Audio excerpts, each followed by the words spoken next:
This afternoon, Annie Rose Williams, Ellen Stokes, and Tina Starr with me today. We are talking about achalasia. Annie Rose, what is it? Well, achalasia is a rare, incurable, autoimmune, progressive esophageal disorder. It's a mouthful, but basically, achalasia sufferers, so myself, we have damage to the muscles in our esophagus, which means pushing down food, swallowing food is extremely difficult and painful. And in my case as well, it's not with everyone, but with a few, the lower esophageal sphincter to allow food into the stomach, mine was extremely small, so when food did reach to that point, it would just take so long to reach my stomach, and sometimes it wouldn't reach out at all.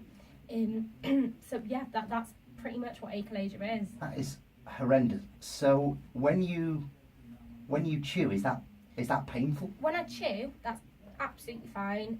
It's when I swallow, the minute I swallow, the food just drags down my esophagus.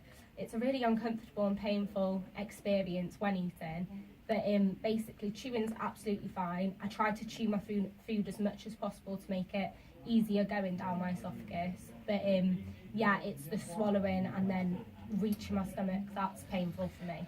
So how did you first realise that you had achalasia? Well, I guess at first you didn't have. You didn't know it was achalasia. I So had no idea. What happened? Tell us the story. Basically, it was 2016 in November, and I was active and physically active, and basically, I remember I was eating a sandwich, and it hurt so much, like this pressure in my chest. That's the only way I could describe it. It just hurt so much to eat the sandwich, and I'd be sat there saying to my friends, like, "Oh, I feel like I'm choking. Can you pat my back?" And I thought nothing of it until the same thing happened the next day, and the next day, and the next day, and it got to the point where my body started rejecting the food. So I'd swallow, and within seconds it'd be regurgitated. And then it got to the point where when I went to the doctors, I was just dropping weight because I couldn't eat. They were taking my bloods, they were sending me home, saying it was just stress related. But then it got to the point where it was water. I couldn't even drink water without throwing it back up, and that's the point that really panicked me. Dear me.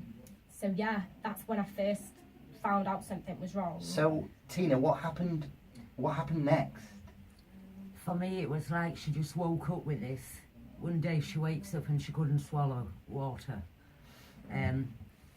So for the 6 weeks, we had her in and out of the doctors. But the last time when she looked just so dehydrated and so ill and white and grey, excuse me.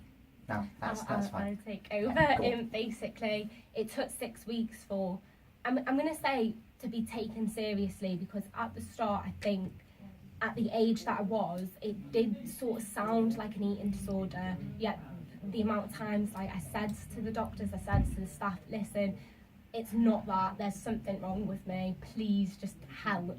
And eventually this one doctor, she was like, right, listen, clearly something's wrong, you've lost 3 stone in 6 weeks, you're so dehydrated, and you really need to be seen. So I got put on a waiting list to be seen at the hospital, which could take 6 weeks to 6 months, and I was just so desperate.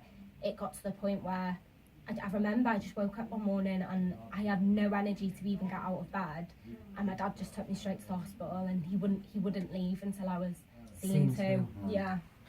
Ellen, obviously, when you met Annie Rose, you had never heard of achalasia.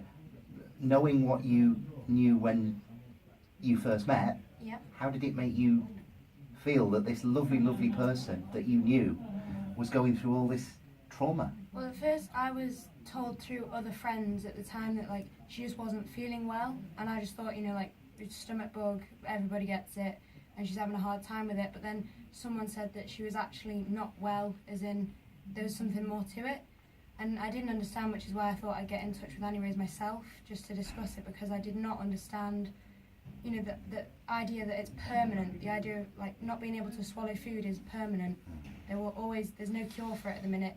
There's no solution to not being able to eat a meal normally like anybody else, and it makes me want to do something, because as someone who can enjoy whatever they want and eat whatever they want, it's like, it just makes you think about how gutting it would be if someone turned around to you and said, you can't eat this anymore, you can't eat that.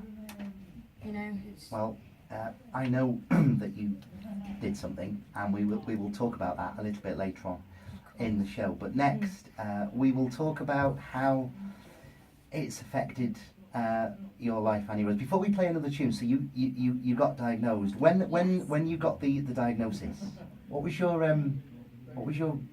first reaction? My first reaction when they turned, I had to get transferred to Wrexham Hospital. So already I felt in the best hands, and basically when they told me you've got achalasia, I was like, I don't understand, I don't know what that is, and I honestly thought they'd just give me antibiotics and I'd be fine. A week later I'd be back to normal, and then they explained to me, you know, that I'm gonna have to learn to live with this, and there isn't a cure for it. And it was sort of like my mind sort of went numb.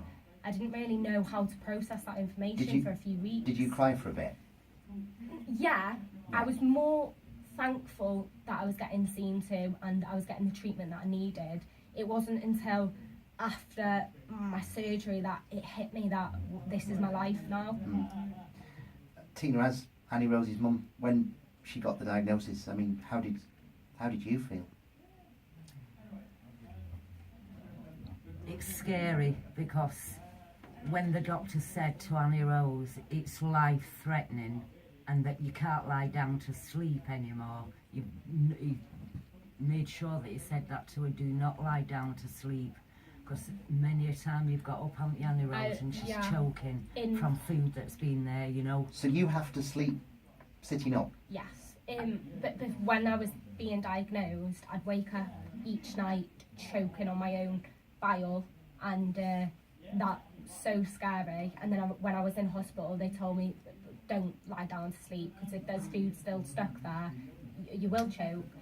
So now I'm sort of too scared to sleep lying down. It's like it's just stuck in my head, like, don't lie down to sleep. So I've got about 15 pillows and an orthopaedic pillow, and I'm comfortable. I've learned to adjust to that now. But even if they said to me tomorrow, yeah, you can sleep lying down, I probably wouldn't, because I'm just too scared.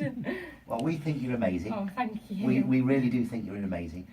What we're going to do is we're going to play a break for some music, and then we'll come back and we'll have a bit of a chat. Very nearly 1:45. Let's play you this tune from Rachel Platten. This is called Fight Song.